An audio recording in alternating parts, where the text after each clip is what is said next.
자, 이 미국 경제의 발목을 잡는 중고령층의 고용 상황. 자, 이런 소식이 또 나왔는데, 그리고 이제 2조 달러 투자에 대해서 3분기 이후에 의회를 통과하고 집행이 될 가능성이 아주 높아지고 있습니다. 자, 이런 부분들이 이 셀트리온 입장에서 보면은 좀 우호적인 환경이다, 이렇게 볼 수 있습니다. 자, 왜 그런지 한번 살펴보겠습니다. 자, 먼저 보시면, 자, 미국 경제 발목을 잡는 고용, 이렇게 나왔죠. 오늘자 소식인데, 한은은 중고령층 은퇴 급증에 경제에 부담이 될 수 있다, 그렇게 예상을 하고 있죠. 그리고 이 바이든 행정부 2조 달러 투자안이 의회 통과는 올해 3분기 이후에나 가능할 걸로 보여진다, 그렇게 얘기하고 있습니다.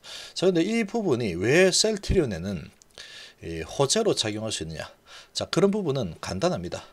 자, 왜 그러냐면, 이게 2조 달러 투자안이 빠르게 진행이 돼서 본격적으로 진행된다. 그러면 여기에 수혜주들이 있겠죠.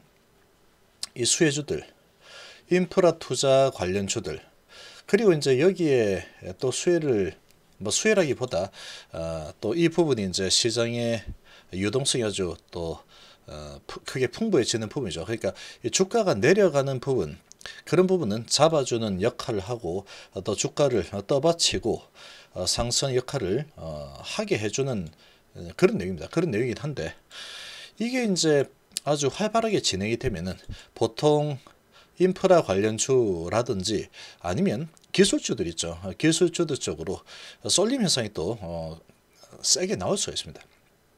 이런 부분 때문에 이런 기술주들이나 이런 쪽이 수혜를 입겠구나, 그러면서 그쪽으로 또 집중이 되죠. 아무래도 이 풍선 효과라는 게 이 주식 시장에도 항상 이렇게 존재를 하기 때문에 그런 쪽으로 또 쏠림이 일어나면 또 과연 잠깐 너 좀 쉬고 있어, 그렇게 보통 됩니다. 그렇게 항상 그렇죠.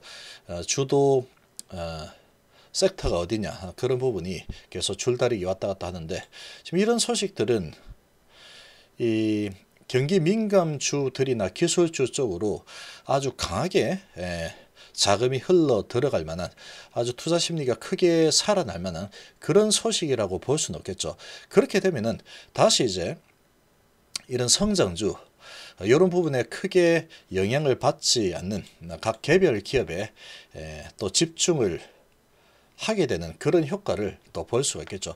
이제 이런 부분이 통과는 될 부분이기 때문에 시장이 약세를 계속 보일 가능성은 좀 희박한 상황이고, 그렇다고 돈들이 아주 강력하게 이런 수혜주로 치고 들어갈 만한 그런 부분에 대한 심리가 아주 크게 살아나지 못하는 그런 상황이 만들어지기 때문에 이 셀트리 입장에서 보면 결코 이건 나쁜 소식이 아니다, 그렇게 볼 수 있습니다. 오히려 셀트리온 자체로만 보면은 좀 우호적인 소식이라고도 볼 수가 있는 겁니다. 자, 미국 경제 발목을 잡는 고용, 이렇게 되어 있는데 내용 좀 보면, 미국에서 이 코로나 때문에 중고령층 은퇴자가 급증할 것으로 지금 추정이 되고 있습니다. 아무래도 이 중고령층은 이 코로나가 상당히 위협이 되죠.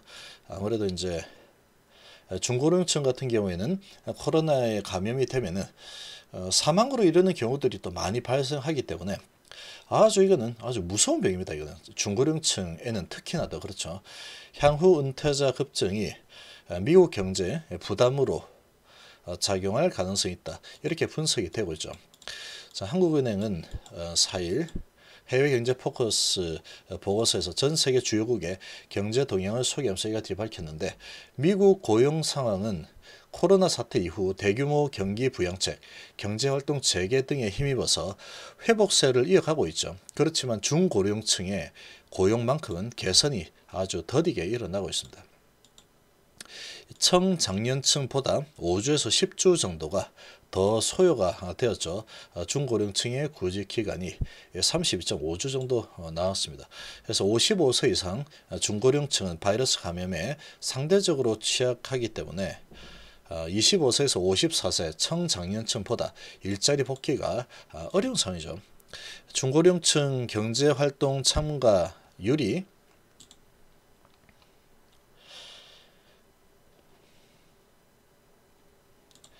참가율이 지난해 8월 이후에 하락세를 지속하고 있습니다. 중고령층 하락세를 지속하면서 올해 1, 2월에는 지난해 저점 수준을 만회를 저점 수준 하회했죠. 그래서 중고령층 장기휴직자 중에 상당수가 이미 은퇴를 선택한 것으로 추정이 되는 가운데 미국의 은퇴자 급증이 향후 경기 회복 지연 요인으로 작용 가능성이 있다. 그렇게 월스트리트저널이 분석을 하고 있죠. 지난해 생산 가능 인구 가운데 은퇴자 비율이 19.3%, 전년 동기 대비해서 0.8%포인트 증가를 했다는 게 그 근거다. 이렇게 설명하고 있습니다. 미국 전체 가구 중에 상당수의 노후 대비 저축이 불충분한 상황에서 중고령층의 조기 은퇴는 소비 비중이 큰 미국 경제에 부담으로 작용할 것이다. 그렇게 보고 있죠. 자, 그러면 이게 이제 소비 부분에 부담으로 작용할 것이다. 이런 부분은 아무래도 제조업이라든지 뭐 기술주라든지 기술주들이 뭐 제조업도 있고 하죠. 그러니까 그런 관점에서 보면은 이게 뭐 달가운 그런 소식이 될 수는 없습니다. 이 소비를 일으키면서 계속 성장해 나가는 게 미국의 성장 스토리죠. 근데 이 부분에 대해서 좀 부담으로 작용을 할 수 있다라고 보고 있는 거죠. 그러나 이 바이오 셀트리온 입장에서 보면은 이런 부분이 크게 관계가 없습니다. 아프면 병원 가야 되는 거죠. 그런 상황이다 보니까 이제 경기 민감주라든지 기술주라든지 이쪽으로 여기에 대한 이런 성장이 조금 부담스러울 수도 있다.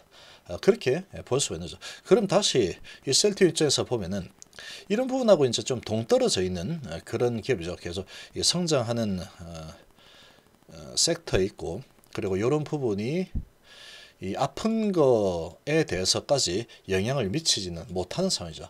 자, 그리고 하나는 어떤 바이든 행정부가 지난달 31일 발표 2조 달러 규모 인프라 투자안 발표에 대해서도 전망을 했는데, 지금 민주당은 8월 휴회 이전에 양원 통과를 목표로 하고 있죠. 지금 8월입니다. 얘들도 지금 생각하고 있는 게 목표가 8월 휴회 이전에 양을 통과하고 8월 이후부터 집행을 할 수 있게 되는 게 목표인데, 이 과정에서 세부 내용에 상당한 조정이 지금 필요할 걸로 지금 보여지고 있죠. 그래서 통과는 3분기 이후가 될 가능성이 크다라고 보고 있는 겁니다. 3월 중에 도입된 부양책 1조 9천억 달러에 비해서 지금은 긴급성이 아무래도 좀 떨어지죠. 고용도 조금 살아나고 있는 분위기고, 뭐 그런 상황이다 보니까 조금 또 백신도 또 많이 맞고 있는 이런 상황이다 보니까 이런 부분에 대해서 이제 3월달 부분보다는 긴급성이 좀 떨어진다고 보고 있는 거고, 그리고 이 증세에 대해서 공화당이 이 반대가 좀 극심하게 나타나고 있죠. 이런 상황이다 보니까 법안 통과까지는 난항이 좀 예상이 될 것이다. 이렇게 예상을 좀 하고 있습니다. 합의에 실패할 경우에 민주당이 조정 절차를 활용해서 올해 가을경에 법안을 단독 통과시킬 것이라는 전망이 좀 우세하다. 가을 이후에 2조 달러 이상의 이 경기 부양책이 실행이 될 가능성이 좀 없다. 이렇게 보고 있는 거죠. 그래서 이 조정 절차를 활용하기 위해서는 민주당 상원의원 50석 찬성이 필요하지만 세부 내용을 두고 민주당 내에서도 이견이 좀 큰 편이기 때문에 불확실성이 좀 높다. 자, 이런 소식들은 이 경기 민감주라든지 기술주 쪽으로 지금 강하게 지금 이 심리가 살아나는 그런 부분에는 조금 발목을 잡는 그런 얘기다. 그러나 이런 부분들이 이 셀트리온 입장에서 보면은 결코 나쁜 소식이 아니다라고 보면 되죠. 아무래도 이제 풍선 효과다 보니까 저쪽이 아주 투자 심리가 아주 크게 살아나는 그러한 흐름이 나타나 버리면, 금요일날 그랬죠.